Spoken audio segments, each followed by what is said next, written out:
Kris is calling the night, not Carol. To summarize my incoherent thoughts upon beating Chapter 3, Kris was the knight, except they aren't. Death Knighters were right all along. But Kris is still in league with the knight, which means they presumably have some means of communication. Why else would Kris make a TV world that aligns with the knight's plans? Well, Chapter 4 gives us an answer. A mysterious voice on the phone who gives Kris orders and recites the knight's actions. So, you'd think this caller is the knight. Except no, because the caller says I'll be right there just before Carol arrives. So yeah, it seems plausible it could be Carol. How else do you explain her appearance? And she replaces the caller's final message on the weird route, despite sounding very distinct and different from the caller. We're getting ahead of ourselves. If the caller is heavily implied to be the one giving Kris orders, you'd think they'd be the knight. So does this mean that Carol is the knight? Why would Carol turn into a shadow creature while other Lightners just get a wardrobe and color palette change? How does Carol get from her house to the church faster than Kris and Susie when they have a head start? Secret tunnel is not an explanation. Why is it implied that the knight lives in the shelter when Carol spends most of her time as mayor in a hometown? Finally, these are not the mannerisms of an uncharismatic, middle-aged politician. Meanwhile, Death Knight has the bat. Her light world status is unknown and could be explained by the shadow creature-ness. There's a possible reference to Lost Girl in Black Knife.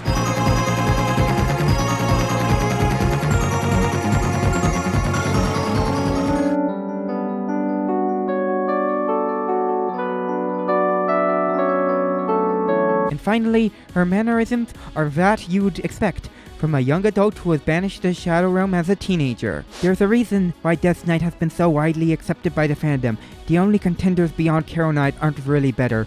But Pyrus lacks the antlers, the menace, and the desire to kill people. All traits the knight has displayed. Meanwhile, Rudy has an alibi called trapped in hospital with terminal illness. So, that makes Carol, if she is the caller, not the knight, right? Sure, the caller sounds nothing like Carol and has a dark, spooky text box, but how else to explain her appearance? Besides, why does she replace Carol on the weird route? Okay, fine, let's explore the implications of Carol Caller. First, it would mean Carol is also in league with the knight. Okay, that's plausible. You are welcome anytime implies she might know of Kris's possession deal, just like the knight would obviously know.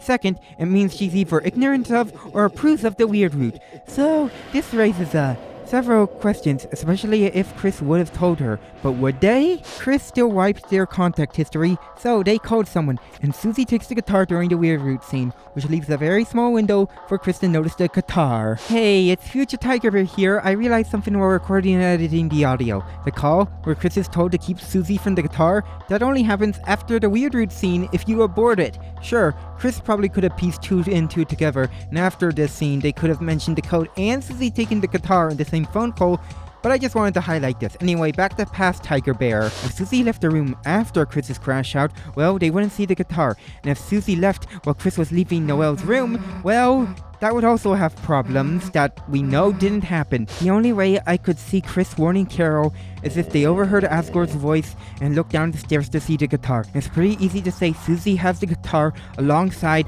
Soul Hurt Noelle. Dystopian far future Tiger Bear here just realized while editing that Asgore said he could tell that Kris was bothered or upset by something in the weird route, which means he saw Kris, which means that Kris probably saw him with Susie and the guitar. So just adding that. Still, I've heard convincing arguments for Kris keeping quiet on the weird route.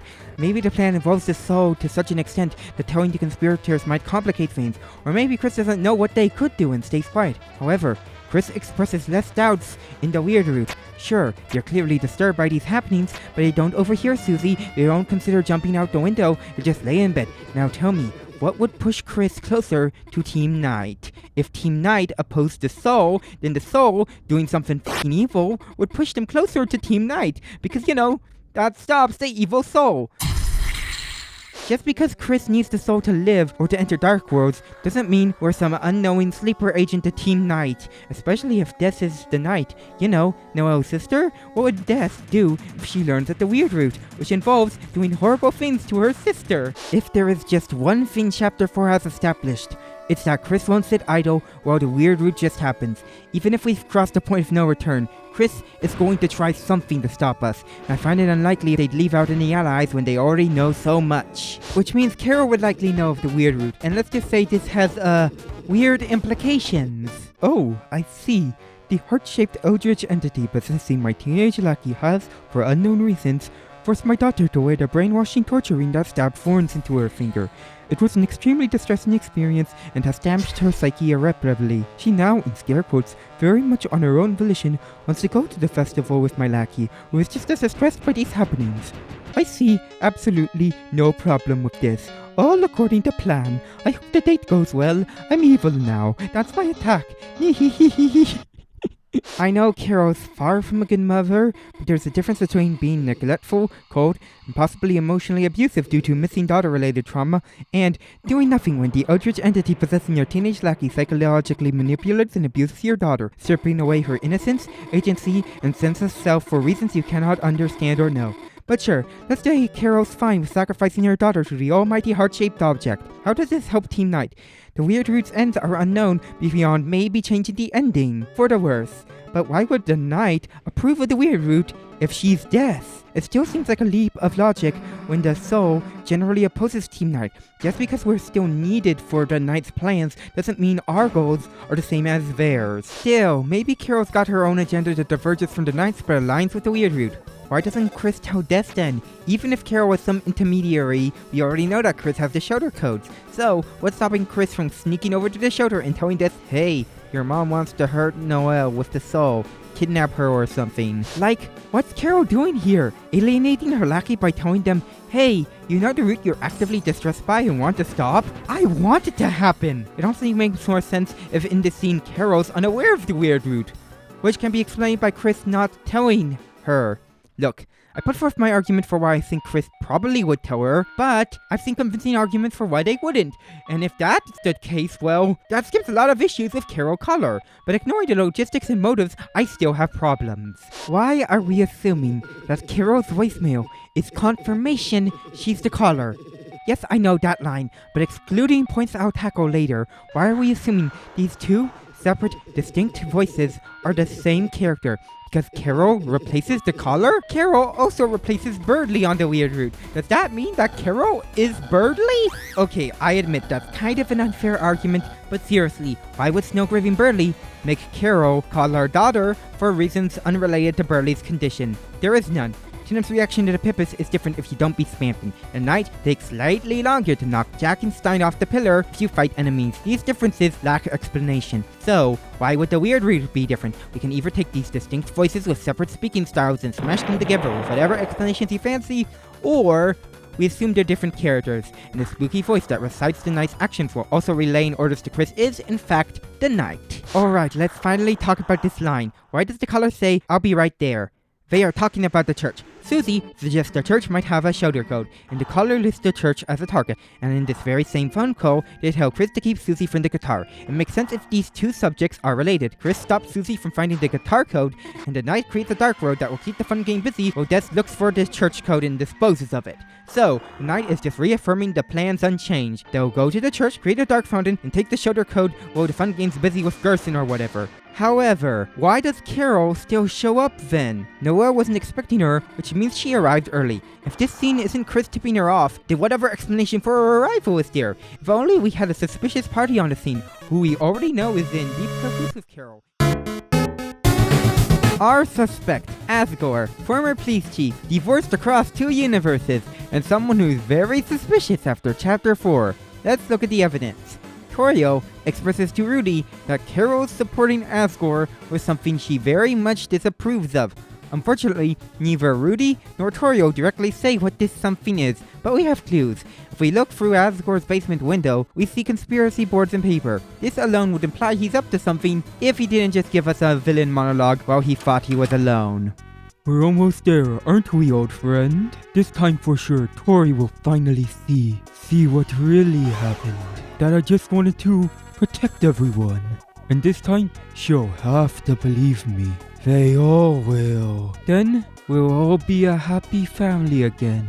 won't we? Now, what do we make of this? Asgore used to be the chief of police until he was removed from the force. We do not know why, but his cryptic-ass villain monologue is probably related, and it's a safe bet to assume that it's also connected to death. Asgore probably was investigating Death's disappearance and saw something that nobody believes, something he hasn't let go of. He probably thinks that finding Death will make everything return to normal, even though Toriel probably divorced him because he didn't move on and kept going on Pepe Sylvia rants about how December Holiday is totally alive in the Shadow Realm and we just need to find her dog. But let's not talk about the delusions of this man. He's probably doing better than in Undertale, let's just say that. So, there. Asgore is a Dark World conspiracy theorist. But, what's Caro's angle? Well, Death is her daughter after all, so maybe she's humoring Asgore's delusions, using whatever expertise he has to try and find some leads on what's going on with Death and why she's gone. And even ignoring the conspiracy crap, we already know he's working as her housekeeper. The point is, there's a connection that will be expanded upon in Chapter 5, but a connection nonetheless. And guess who shows up just before Caro arrives? We already know that Death's room is off limits, so even if Caro's keeping the shelter code to herself, well, Asgore knows that Death's room is off limits because it needs to be preserved or whatever. So, here's how I think it went down. Maybe. Kris calls the knight and warns him that Susie has the guitar. To stop her from finding the next code, they go to the church and make a dark fountain, which will later keep the fun game occupied long enough to find and dispose of the code. Shortly afterwards, Susie starts playing Death's guitar and Asgore overhears. Knowing of Caro's preservation practices, Asgore calls and relays this information to Caro. In response, she tells Asgore that she'll handle it and will arrive very soon. After this enlightening phone call, Asgore investigates the commotion and finds Susie, Noel, in a very appetizing snack tray. One thing to note, Asgore is not surprised by Caro's arrival at all. He didn't bother her to see his boss outside. Doesn't say, "Yes, Noel, it's very strange that your mother is so home early." Home so early. If he tried to tip her off, obviously he wouldn't be surprised. Anyway, after interrupting the Yuri, Caro bursts in, takes the guitar, kicks Susie out, and scolds Noel. And by scold, I mean challenge her to a game of strife. Sure, Asgore seemed shocked after Caro's arrival, but he wasn't shocked earlier. It's only when she enters looking all pissed that he takes pause. Just because he tipped her off doesn't mean he expected this. It's still a shocking and awkward experience to find yourself in. Imagine watching your boss kick out her daughter's girlfriend, then ground said daughter before your very eyes while you're holding a half-eaten snack. After we're kicked out, Asgore stops his snacking as soon as Susie mentions a code. This may not be relevant, but if your boss reacts like this, just because someone played Death's old guitar, and the person who played the guitar mentions a code, you can easily put two and two together. Asgore, the former police chief, likely knows the police code, and he regularly visits the church at night to pray, which could be a cover story while he searches for the shelter code there. What I'm saying is Asgore might have a shelter code in Chapter 5, all of them that is. Or maybe Asgore already knows the guitar code because Caro tasked him with guarding it, and this expression is just relief because as far as he knows, Susie didn't find the code. Either works. Now, some would argue this overcomplicates things. The caller says I'll be right there, then Caro arrives. Cut and dry, right? But look, let's go back to the Chapter 2 days. Kris Knight seemed pretty cut and dry too. We knew that the knight opened dark fountains with knives, same metaphorical murder weapon, and we knew that the knight turned on the laptop. Similarly to the TV. Kris fulfilled both criteria, but guess what? These were red herrings. Red herrings that still meant something because while Kris wasn't the knight, they were working for the knight, but they were still red herrings and we were all wrong because of this damn closet. It wasn't weird or rude foreshadowing, it wasn't made to hold Giga Queen or whatever, it was straight up just knight foreshadowing, and Chapter 4 confirms this. That's my point. A Fury needs to leave no loose ends, like Caro's voicemail. It sounds nothing like the color. It doesn't matter that Caro replaces it on the weird route, because Burley is not Caro. Like, if you need an explanation, here's one. In the normal route, we already see Kris calling the knight, so they gave up on hiding it. On the weird route, however, we don't see them call the knight, so as far as they know, we're still unaware of all the knight conspiracizing, so they wait until after the chapter's over to call Death. Just like how Kris waits until the end of Chapter 3 to enter the shelter, or takes Burley to the hospital and tells Noel it was all just a dream in the weird route. In fact, before Chapter 4, we had no reason to believe Kris was making these phone calls in the first place. But past events are still recontextualized. Kris drinks chocolate milk while listening to the caller in Chapter 4. Before Chapter 2, they eat an entire pie. And at the end of Chapter 2, they create a dark fountain that just happens to align with the knight's plans. Coincidence? I think not! Again, we know they're in league with the knight, which means they have some means of communication. And what's this? Mysterious voice on the phone gives Kris orders and recites the knight's actions.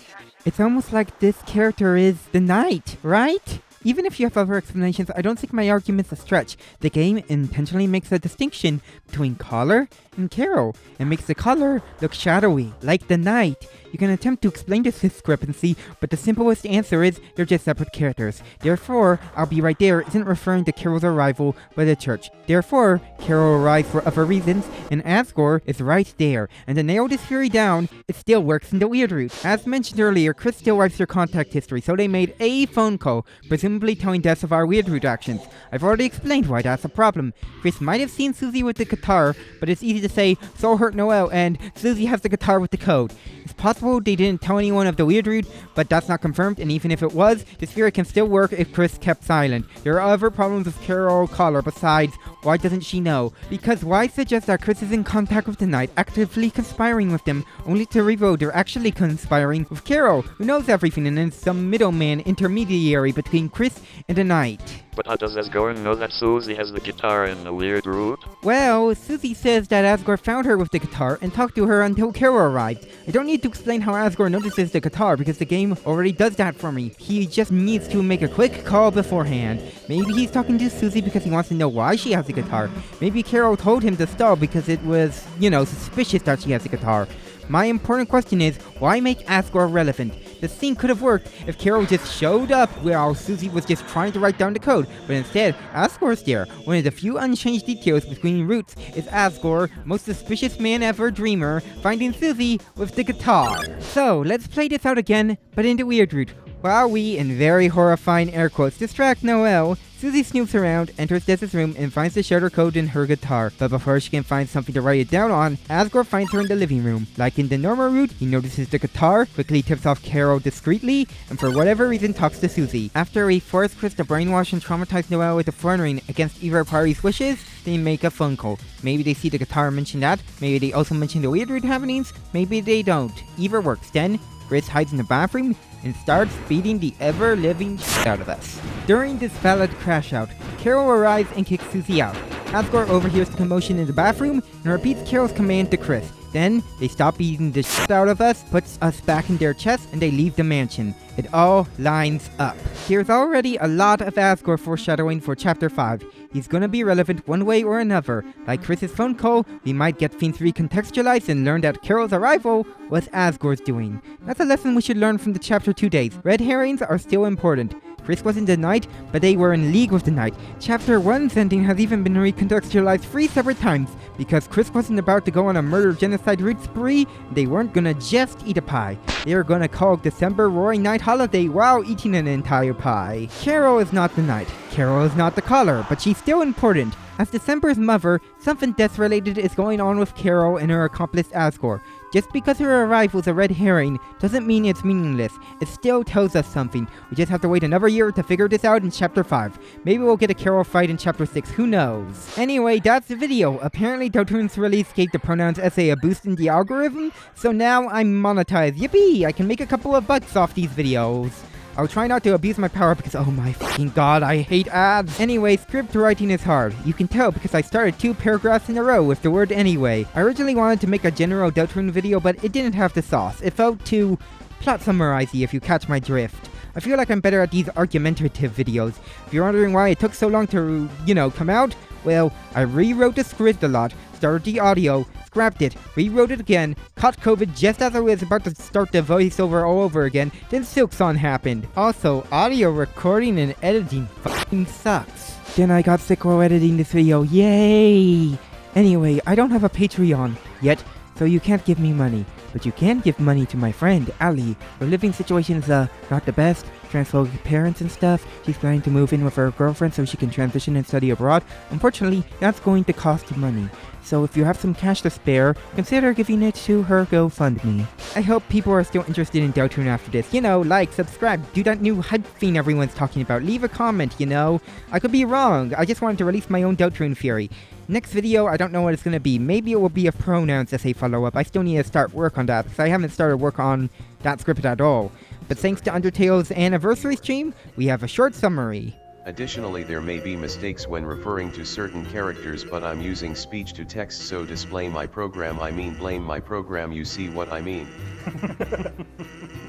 Not everything I say get entered correctly. When I'm wrong, though, it's just because I'm wrong. I apologize. If Toby and the dads can apologize for accidental misgendering, then you can too. Also, stop claiming Legends of Localization is a lore bible when the writer said it's not.